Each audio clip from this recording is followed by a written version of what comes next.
Hey there, welcome back to Tony's Auto Works and Off-Road. Today we're working on the Cherokee again. We're going to be installing an SYE and some drive shafts to beefing up the undercarriage and the drive line. I have stock drive shafts on there right now, so I've got some issues with vibration. This should fix that issue.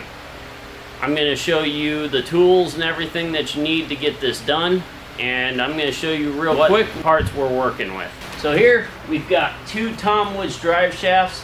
You can go on their website and they actually allow you to measure for the distance between your yokes with or without the SYE, and in the front you can get your actual measurements of the drive shafts that you need, and they send them exactly how you need them. And of course you get some stickers in these packets. You get, and if you order them, you can get packets of bolts and straps. They're about $10 a piece. And then we've got the Advanced Adapters SYE kit here. This is what goes on the back of your transfer case. Here's the shaft that replaces the shaft that is in there now. And of course you've got some, here's your end yoke. And you get some other hardware with the SYE kit. And you get instructions with the Advanced Adapters kit as well, plus a magazine that shows you other parts that you can buy from them, of course. So, with all that said, we've got some transmission fluid, ATF3, and a pump to put fluid into the transfer case, and some RCV gasket that we'll need to put the transfer case back together with. So, let's go ahead and get started. First thing you're going to want to do is you need to remove your rear drive shaft. You've got 4 bolts and 2 straps on the back of on the front end of your Chrysler 8.25 or Dana 30. I'm sorry, what's in the rear?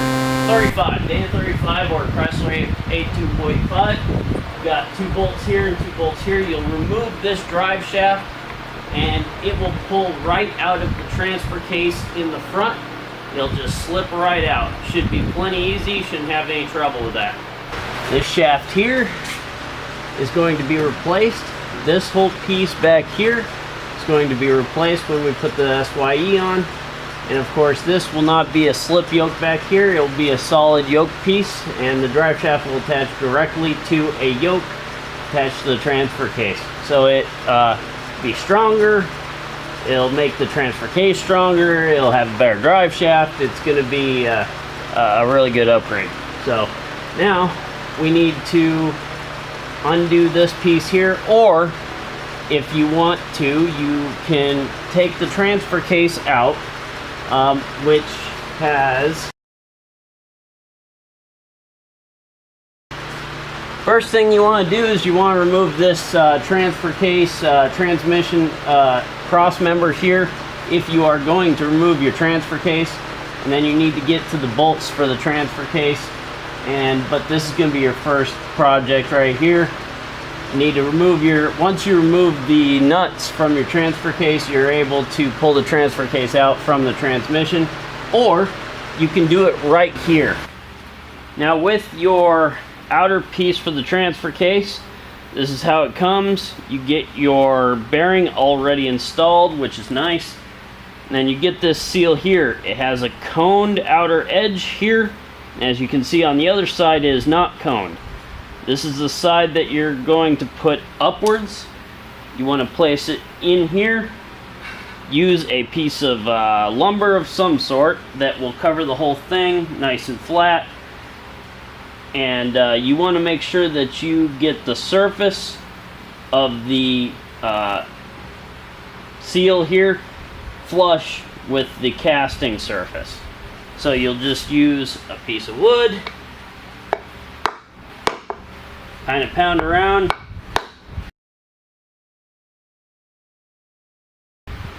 and that's flush. Now you want to flip the casting over, and now you need to install your snap ring, and this is the biggest one that the kit comes with. You get 3 of them. There's a large, small, medium, and small size snap ring. you're going to see in here, there's a hole right here. You need to make sure that this bent end of the snap ring here is right before that hole. So it's going to sit about right there. And you're going to need to use a large flathead to get that snap ring in there. Now, once you get your the front, the part of your SYE, the casting put together, you're gonna have to remove your speedo gear, which is right here. This goes into the stock casting for the rear of the transfer case. And up here, you have to remove the nut for the front yoke that goes to the front axle, but you're gonna have to put into 4 low in order for this yoke to not spin like it is now. You can spin it with 1 finger. That's normal when it's in 2-wheel drive.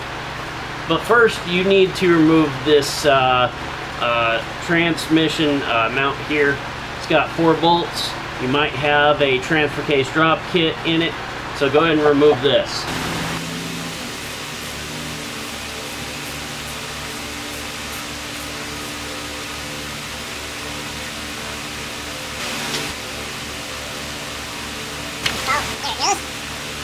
Now we are going to attempt to remove the nut in this front yoke.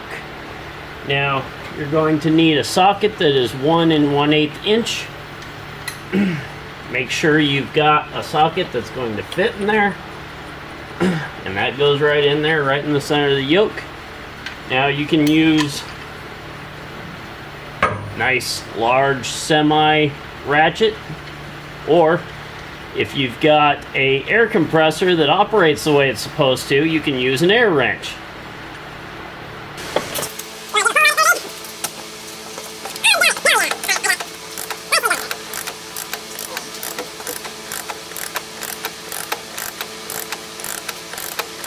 Once you get that loose, you want to, now if you're fully removing your transfer case, you've got 4 or 5 bolts in the front here, and you do have to remove your transfer case shifter cable, and it would be easiest to use the remove the shift lever as well, because that's just, you know, 1 nut on the transfer case, and that removes. And then once you remove the 4 nuts or 5 nuts on the front of the transfer case, make sure you've got all your wires disconnected, and you can pull it out. And it shouldn't be too difficult. Again, you want to have something holding your transmission. Be wary of how heavy this transfer case is going to be once you pull it out. Make sure you got someone around, you know, a spotter. Once you remove your nut from the center of the yoke, you need to remove your yoke, and you need to discard the seal washer that's inside here. Now in the back, you need to remove your output shaft boot, which is going to be right here. Here's your output shaft, and then there's going to be a boot normally right here. However, mine busted due to the fact that my stock drive shafts were too short for the lift. Once you remove that, there's a little band clamp like right back here. Use whatever you gotta do to remove that clamp. And then you need to remove the slinger. On newer Jeep transfer cases, the Jeep used a harmonic dampener. The dampener has 3 tapped metric holes, 6 millimeter by 1 inch. By installing bolts into these holes, they will go through the dampener and press against the stock tail housing, pressing the harmonic dampener off the output shaft. Now you need to remove the stop spacer and snap ring once you remove the slinger inside here. Right up here is the clamp that goes around the boot. You should be able to get that off with a flathead. Alright, now that you removed your snap ring on the inside and your rear seal, you are now able to remove this tail housing here. This is what we're replacing on the back of the transfer case. It's got 1, 2, 3, 4 10mm bolts, so you can use a ratchet and a socket or a wrench, whatever you prefer. Get that off of there, then we'll go from there. So now that you got the back of your transfer case off, the cast housing here, you need to start taking your bolts off to split the transfer case in half. And then these ones down here are 15s.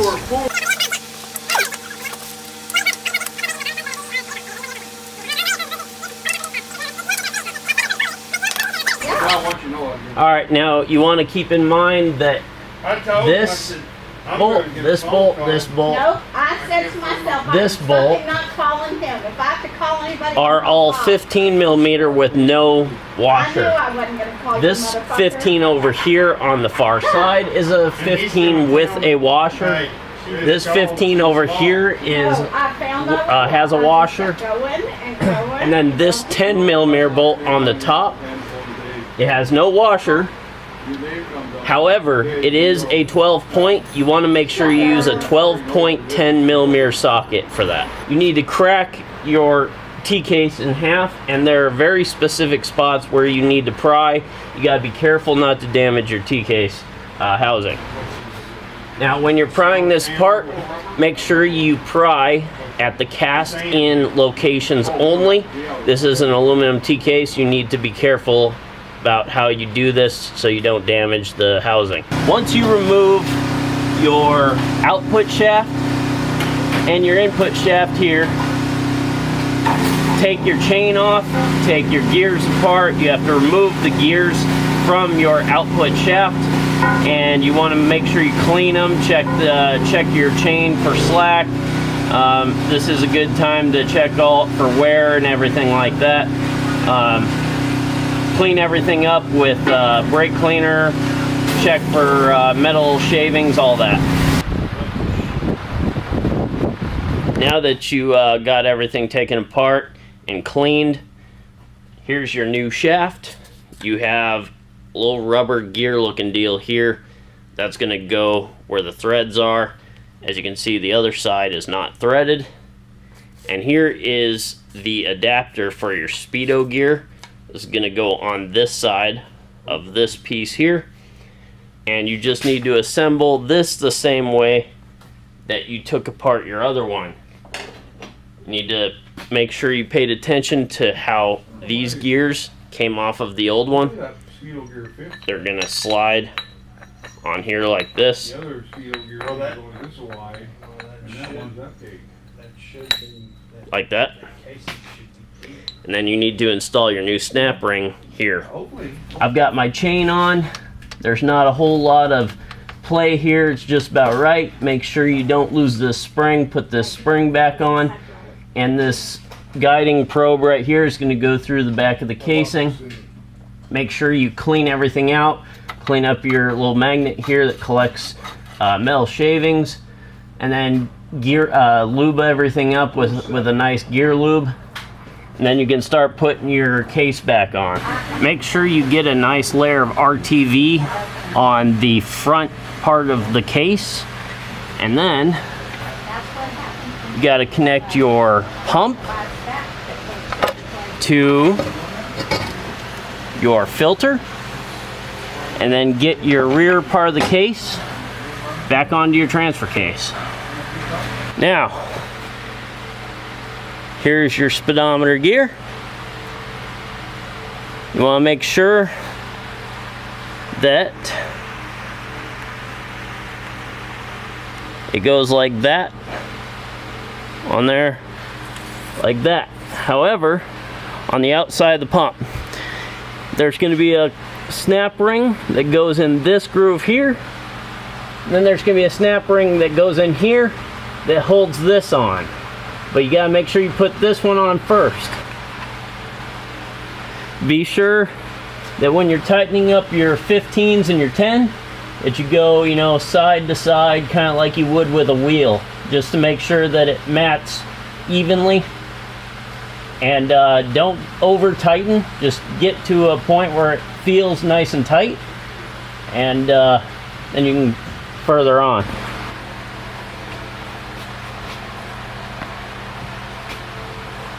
Now, when you're putting your new casing onto the back of the transfer case, you want to put some RTV behind this as well for a good seal. And there are tabs on that pump that you need to make sure go into some slots on the tail housing.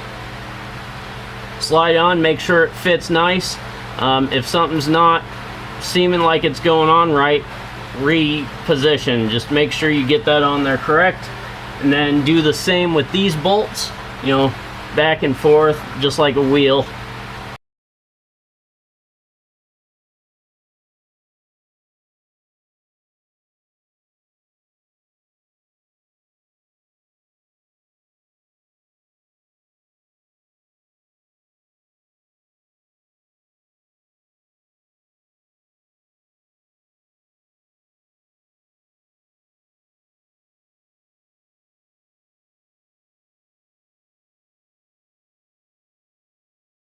Now that you got your tail assembly installed, you got to put your speedo gear back in there, and of course you're going to have to use the clip that screws into the side here from your old tail assembly, and then you need to put your yokes back on.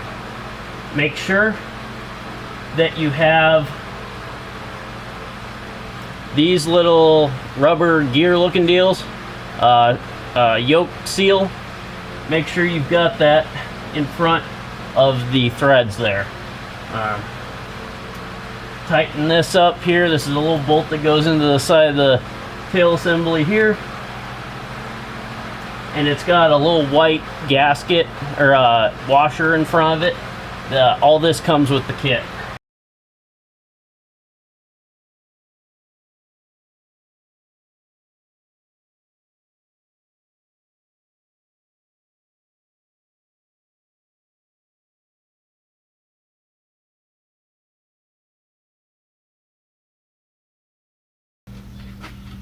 Last thing to do is put your new drive shafts in. I got some Tom Woods drive shafts. So I'm going to put my front and rear in, and that's it for the project. That was my installation of the Advanced Adapters SYE kit and the Tom Woods drive shafts in this 2000 XJ. I hope you learned something from this video. Please subscribe, like the video, help this channel grow. Check out my other videos, and have a good one.